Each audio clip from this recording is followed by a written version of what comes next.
ఎందుకంటే మనం ఏం చెప్తున్నామంటే కావాలనే మూమెంట్తో మనం పర్ఫెక్ట్గా చేద్దాము. పెట్టుబడులు తక్కువ అవుతలేవు. మంచి ఇతరులు వేసినా డూప్లికేట్ ఇతరులు వేసినా కూడా పెట్టుబడులు అవే పెడుతున్నావు. ఆ పెట్టుబడికి 4 క్వింటాలు ఎక్కువ తీసుకుంటే ఏమవుతారంట అంటే కొద్దిగా బాగుంటుంది కదా. అవునా కదా. రైతు అనేవాడు ఒకసారి బిజినెస్ చేసేవాళ్ళు ఏంటంటే ఒకసారి మోసపో అటు ఇటు అయినా రెండోసారి కోలుకుంటాడు.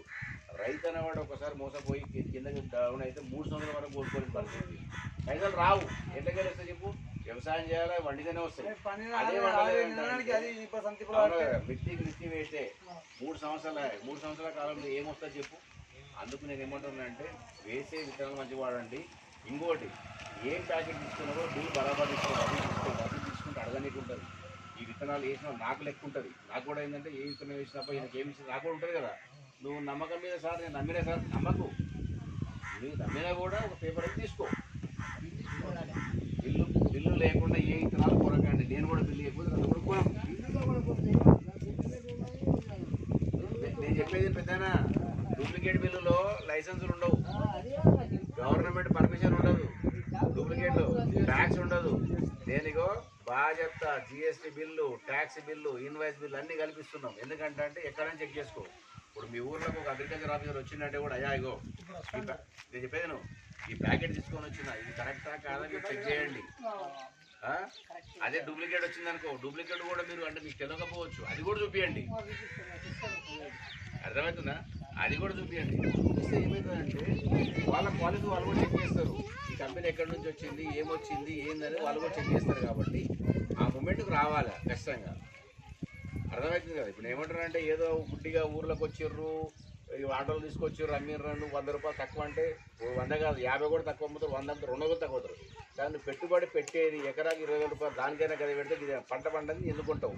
100 గురించి ఆలోచించకీడ 100కు 3 క్వింటాలు ఎక్కువ తీసుకొని క్వాలిటీ ఉన్నది. నువ్వు 10 సార్లు ఎందుకు తిరుగుతావు, ఒకసారి తిరిగి తీసుకోవచ్చు కదా. 3 సార్లు తిరిగి 30,000 పెడతావా, లేకపోతే ఒకటిసారి 10,000 పని చెప్పుకొస్తావా. ఒకటిసారి తిరిగి 10,000 పని చెప్పుకొని రా.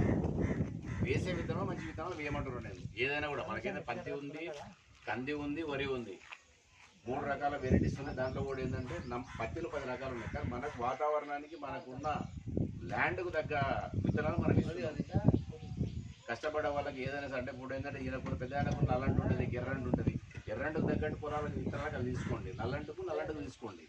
ఏమైందంటే దీనికి దానికి కలపడం వల్ల ఏమవుతుంది, ఇది కాదు అది కాదు, 2 కాదు. కరెక్ట్ ఉన్నదాన్ని వేసుకుంటేనే మనకు కొద్దిగా పత్తి ఎక్కువ వస్తుంది, పంట ఎక్కువ పండుతుంది, రేటు కూడా మంచిగా ఉంది. కంది అనేది కూడా ఏంటంటే కంది తగ్గించండి కొద్దిగా. ఈసారి కందేసే పొలాలు కూడా పత్తి ఏమంటున్నా, కంది నాతో ఉంది, కంది కూడా నాతో ఉంది, నేను లేదంటలేను. కంది పండితే 6 క్వింటాలు ఎంత వస్తుంది, మీకు ఎంత వస్తుంది? 2 3 అదే ఎకరాకు అదే ఎకరాకు పత్తి వేస్తే ఒక 7 క్వింటాలు ఖచ్చితంగా వస్తుంది. అమ్మా